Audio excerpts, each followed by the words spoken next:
Analyse du 18 août. On va marquer d'abord notre support d'aujourd'hui et notre résistance. Bon, comme on peut le voir, le marché a essayé de casser notre ordre de bloc qu'on avait. Mais bon, il n'a pas réussi. Au moins, il a comblé une partie du gap qu'il y avait là ici. Donc, ça reste toujours un niveau à surveiller. Tant qu'on n'a pas comblé ce gap-là, il y a toujours de fortes probabilités qu'on a cherché les niveaux des 60 846. Pardon. Après, à la baisse, faire attention à ce niveau-là. Bien sûr, on a toujours notre gap qu'on avait là ici. Donc, si jamais on casse, mais il ne faut pas qu'on casse, mais si jamais les probabilités de casser sont toujours importantes. Donc, si jamais on casse les 58 300, il y a de fortes probabilités qu'on comble notre gap et qu'on a cherché des niveaux inférieurs, c'est-à-dire celui-là. Ensuite, comment il va réagir par rapport à ce niveau-là? C'est plutôt combler le gap qu'on avait laissé là en dessous. Je vais tout marquer comme ça. C'est clair. Il y a toujours ce gap-là que le marché n'a pas comblé. Donc, si jamais on casse à la baisse, c'est les niveaux à surveiller par rapport à Bitcoin. Dans ce gap-là, ce support-là, et notre support est 58 300. Ensuite, on a ce gap en haut. On va mettre en rectangle. Comme ça, c'est plus facile là-haut. Il y a ce gap-là qui reste à combler. Et bien sûr, on a notre résistance. On peut voir notre résistance. Ça fait un moment que le marché n'arrive pas à casser ce niveau-là. Donc, c'est ça à peu près les niveaux et les gaps à surveiller par rapport à aujourd'hui et à la semaine qui arrive. Car normalement, le dimanche, c'est le bilan de la semaine et les attentes par rapport à la semaine qui suit. Ça, c'était les niveaux. Maintenant, le bilan de la semaine par rapport au niveau qu'on avait marqué cette semaine. Par exemple, je sais que lundi, on avait marqué ces niveaux-là. On avait marqué ces niveaux-là.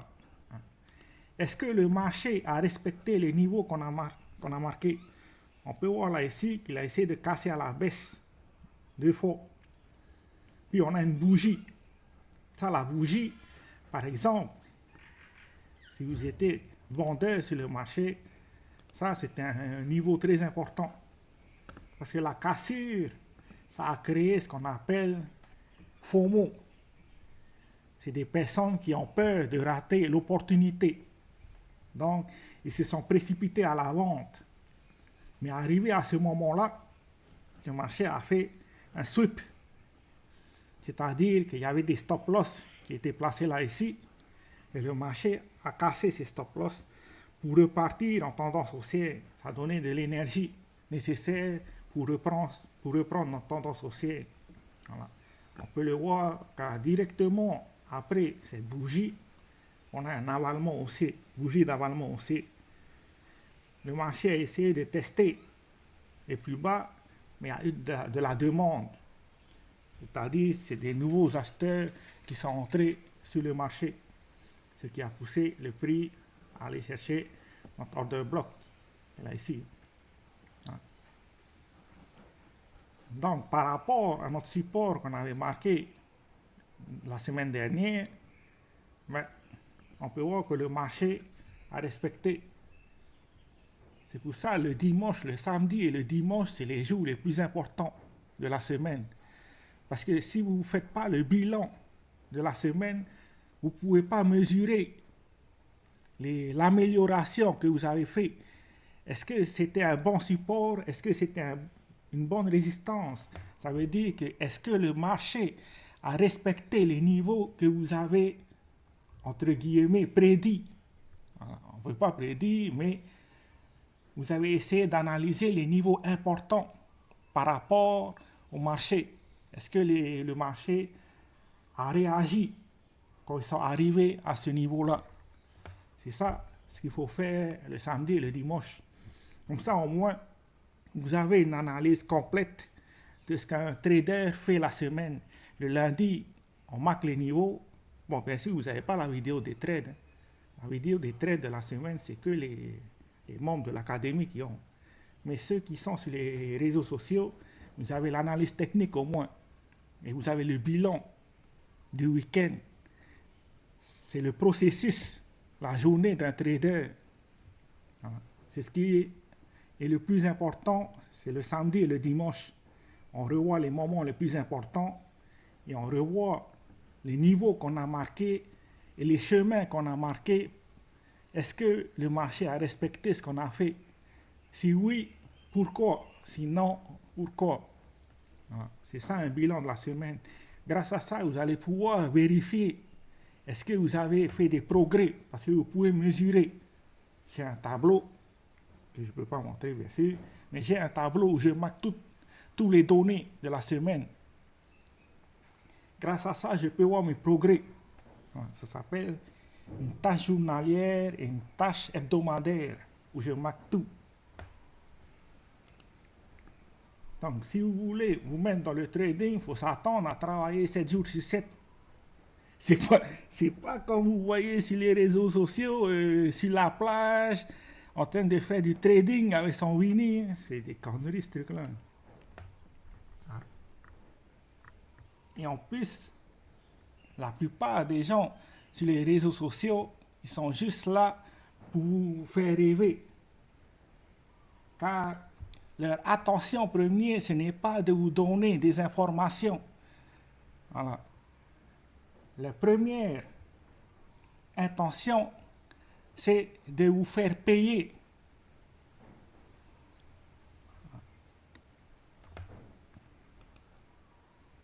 Après, ça c'est le bilan. Donc, j'ai marqué les niveaux. Aujourd'hui, j'ai fait le bilan. On peut voir que le marché a respecté ce niveau-là. Le marché n'est pas venu chercher ce niveau-là. Et ça veut dire que la demande n'est pas assez forte. Et puis, ça c'est d'un. De deux, c'est qu'il n'y a pas eu d'éléments fondamentaux pour que le marché monte. Voilà. Par exemple, on peut voir que ces derniers temps, le marché est focalisé sur Trump, la victoire de Trump, et ils sont focalisés sur la Fed, c'est-à-dire les taux d'intérêt. Est-ce que Jérôme Powell va couper les taux d'intérêt et de combien de points il va couper les taux d'intérêt? Ce sont les deux événements majeurs à surveiller en ce moment, car surtout Trump, encore la Fed qui coupe les taux d'intérêt, ça risque de donner, comment on dit, de faire venir des acheteurs sur le marché, ce qui a des probabilités de faire monter le prix. Mais la victoire de Trump, c'est garanti que le prix va monter, surtout pour les altcoins, car Bitcoin n'a pas besoin de Trump pour monter. Juste le fait que Powell coupe les taux d'intérêt, Bitcoin a de fortes probabilités de monter. Mais les altcoins, pour que les altcoins montent, il vaut mieux avoir Trump de son côté. Parce que Trump, il a annoncé que la première chose qu'il va faire pour le marché des crypto-monnaies, il va virer Gary Gensler. C'est-à-dire que Gary Gensler va sortir de la SEC. Après, il va donner moins de pouvoir à Elizabeth Warren. C'est pour ça que Trump, sur les marchés, la Fed aura moins de contrôle. Car Trump, avant tout, c'est un businessman. Ce n'est pas un politicien. Donc, il sait comment faire pour faire augmenter le PIB du marché américain. C'est-à-dire, il suffit de produire plus qu'on vend. Donc, en comptabilité, on appelle les entrées et les sorties. Si tu arrives à produire plus que les sorties, ouais, c'est forcément que tu as un PIB élevé, c'est-à-dire positif. C'est aussi simple que ça. C'est pour ça qu'en ce moment, les Américains passent plus de temps à dépenser, c'est-à-dire qu'il y a plus de sorties que d'entrées. C'est pour ça qu'on a une inflation. Et Trump, en tant qu'entrepreneur et qu'investisseur, il connaît très bien ce processus. Donc, il va se focaliser sur avoir plus, sur produire plus que de dépenser. Bien sûr, ce qui est... Normalement, ça doit être évident. Si tu arrives à produire plus que tes dépenses, tu as forcément un bilan positif. Apparemment, Joe Biden ne connaît pas ce processus. C'est normal, ce n'est pas un entrepreneur. Mais bon, on n'est pas ici pour parler de Joe Biden. Maintenant, par rapport à Bitcoin, quels que soient les résultats présidentiels, par exemple, on peut voir sur Polymarket, ce que le marché pense en ce moment en direct par rapport à l'élection présidentielle, à 49 à 49% chacun. Donc c'est une part égale. Il n'y a pas longtemps, c'est-à-dire la semaine dernière, quand on a fait une vidéo, Kamala Harris était en tête. Je crois que c'était 44% pour Donald Trump et à peu près 56% pour Kamala Harris. Voilà. Ouais. Il y a quelque chose qui est sûr, c'est que si jamais Kamala Harris gagne, l'impact qu'elle aura sur les altcoins, le marché, les altcoins risquent de ne pas bouger. Donc, il ne faut pas s'attendre à ce qu'il ne faut pas avoir des attentes élevées, en tout cas par rapport aux altcoins, si jamais Kamala Harris gagne. Mais mais le Bitcoin, que ce soit l'un ou l'autre, le Bitcoin s'en fout. Hein. Ça, c'était par rapport à l'élection présidentielle. Maintenant, le deuxième événement majeur qu'il faut surveiller, bien sûr, c'est Powell. Quel sera son discours le 18 septembre? Est-ce qu'il va couper les taux d'intérêt et de combien de points il va couper? Et surtout, pourquoi il va couper? Car normalement, à chaque discours que Powell il fait, il donne des informations par rapport à la procédure qu'il va mettre en place le 18 septembre. Par exemple, il a toujours dit qu'il va couper les taux d'intérêt par rapport à un événement sur le marché. C'est-à-dire, si jamais le SP500 fait une forte baisse, ben, il risque de couper les taux d'intérêt, ce qui n'est pas le cas pour le moment. C'est vrai que le SP500 a corrigé, mais ce n'est pas suffisant pour pouvoir réagir. Car lui, il attend vraiment un crack boursier pour réagir, ou bien peut-être une banque. C'est-à-dire, si jamais il y a des banques qui tombent en faillite, peut-être à ce moment-là, il va imprimer les dollars. C'est-à-dire qu'il va baisser les taux d'intérêt. Donc, c'est des événements à prendre en compte par rapport à la suite. Il faut un crack boursier ou bien des banques qui tombent en faillite. Ça, c'est deux événements. Après, bien sûr, ce qui est plus important, c'est l'inflation. Le jour où on va couper les taux d'intérêt, c'est une chose. La deuxième chose à prendre en compte, c'est comment l'inflation va réagir quand on va couper les taux d'intérêt. Car il faut être sûr que si jamais on coupe les taux d'intérêt aujourd'hui,